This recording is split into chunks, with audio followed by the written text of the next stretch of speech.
मैं सही निर्णय लेने में विश्वास नहीं रखता। मैं निर्णय लेता हूं और फिर उन्हें सही साबित करता हूं। कहने वाले पद्म विभूषण रतन टाटा नहीं रहे। बचपन में माता पिता अलग हुए, दादी ने परवरिश की। बारिश में भीगते परिवार को देखकर सबसे सस्ती कार बनाई। नमस्कार मित्रों, आप देख रहे हैं हमारा YouTube चैनल हमारी बातचीत। आज हमारी बातचीत होगी पद्म भूषण और पद्म विभूषण से सम्मानित रतन टाटा के बारे में।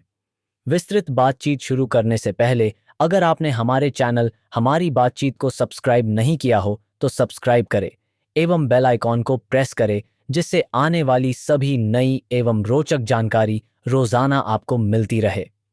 भारत के सबसे पुराने कारोबारी समूह के मुखिया रतन टाटा का निधन हो गया है।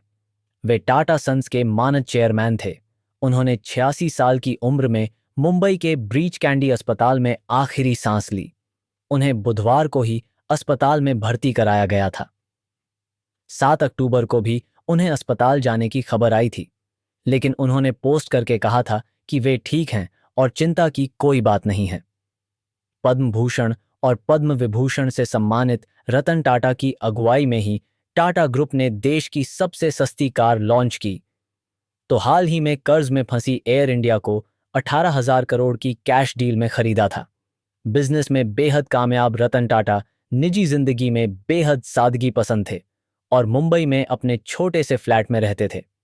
28 दिसंबर 1937 को नवल और सूनू टाटा के घर जन्मे रतन टाटा ग्रुप के फाउंडर जमशेदजी टाटा के परपोते थे।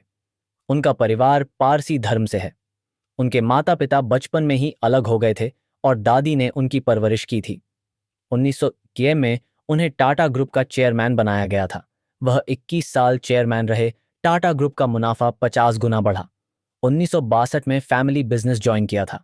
शुरुआत में उन्होंने टाटा स्टील के शॉप फ्लोर पर काम किया। इसके बाद वे मैनेजमेंट पोजीशंस पर लगातार आगे बढ़े। 1951 में जे.आर.जी. टाटा ने पद छोड़ दिया और ग्रुप की कमान रतन टाटा को मिली। 2012 में 76 वर्ष के होने पर टाटा ने एग्जीक्यूटिव फंक्शन छोड़ दिए। उनके 21 वर्षों के दौरान टाटा ग्रुप का मुनाफा 50 गुना बढ़ गया। इसमें अधिकांश revenue Jaguar land rover vehicles और टेटली जैसे पॉपुलर टाटा उत्पादों की विदेशों में बिक्री से आया। चेयरमैन का पद छोड़ने के बाद उन्होंने 44 साल के साइरस मिस्त्री को उत्तराधिकारी नियुक्त किया। उनका परिवार ग्रुप में सबसे बड़ा इंडिविजुअल शेयर होल्डर था। हालांकि अगले कुछ वर्षों में मिस्त्री और टाटा के बीच तनाव बढ़ गया। अक्टूबर 2016 में 4 साल से भी कम समय के बाद मिस्त्री को रतन टाटा के पूर्ण समर्थन के साथ टाटा के बोर्ड से बाहर कर दिया गया। फरवरी 2017 में नए उत्तराधिकारी का नाम घोषित होने तक टाटा ने चेयरमैन के रूप में अपना पद वापस ले लिया। रतन की जिंदगी के 3 किस्से। 1. बात है 19 की।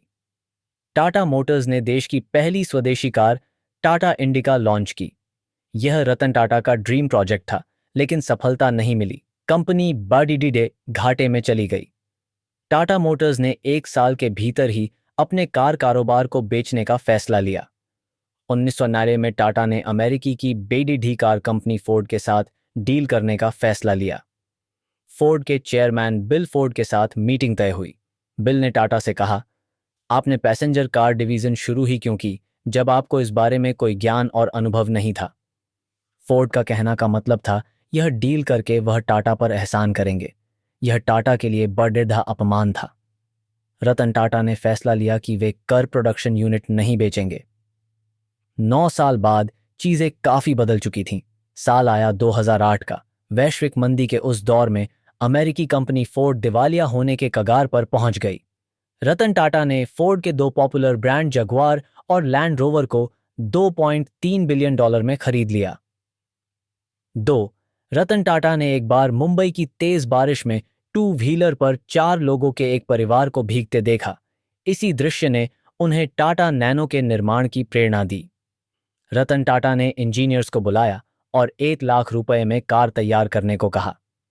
साल 2008 में मिडिल क्लास को ध्यान में रखते हुए टाटा नैनो लॉन्च की। ये भारतीय कार इतिहास की अब तक की सबसे सस्ती कारों में से एक है। हालांकि लोगों को ये कार ज्यादा पसंद नहीं आई और साल 2020 में इसका प्रोडक्शन बंद करना पड़ा। 3. रतन टाटा ने एक इंटरव्यू में बताया था उन्हें 4 बार प्यार हुआ और बात शादी तक आ पहुंची थी। हालांकि हर बार अंत में शादी नहीं हो सकी। प्यार की इन 4 कहानियों में सबसे ज्यादा सीरियस लव स्टोरी टाटा के अमेरिका में रहने से जुड़ी है। अमेरिका में हुए प्यार के बाद टाटा शादी करने वाले थे, लेकिन उसी बीच भारत लौट आए।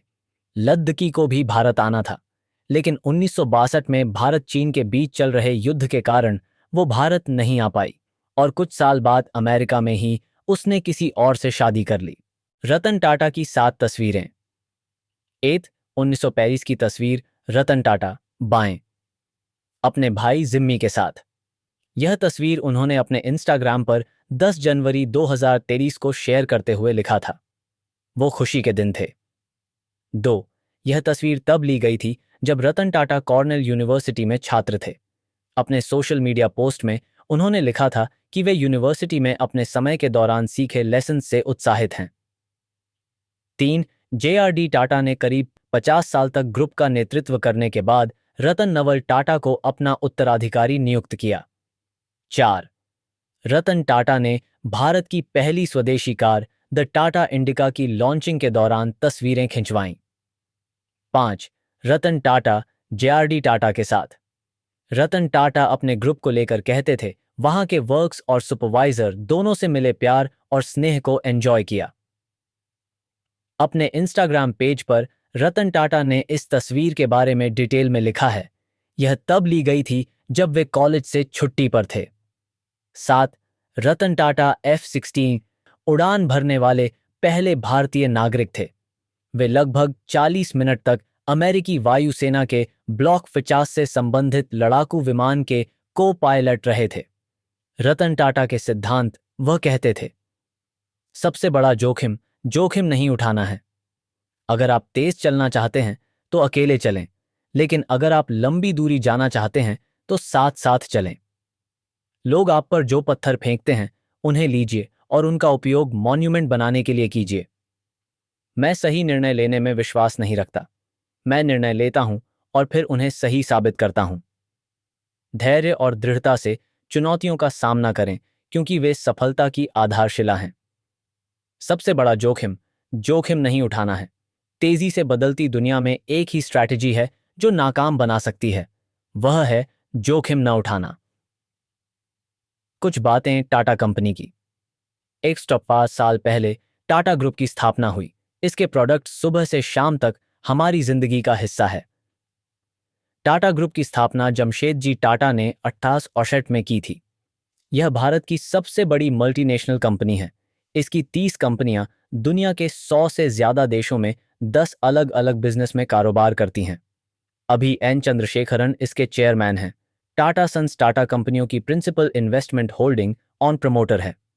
टाटा सन्स की 66% इक्विटी शेयर कैपिटल उसके चैरिटेबल ट्रस्ट के पास हैं, जो education, health, art and culture और लाइवलीहुड जनरेशन के लिए काम करता है। 2023-24 में टाटा ग्रुप की सभी कंपनियों का टोटल रेवेन्यू 13.80 लाख करोड़ रुपए था। यह 10 लाख से ज्यादा लोगों को रोजगार देती है।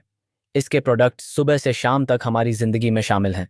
सुबह उठकर टाटा चाय पीने से लेकर टेलीविजन पर टाटा बिंज सर्विस का इस्तेमाल और टाटा स्टील से बने अनगिनत उत्पादों का इस्तेमाल करते हैं। आज की हमारी बातचीत आपको कैसे लगी, इसके लिए कमेंट बॉक्स में अवश्य बताएं।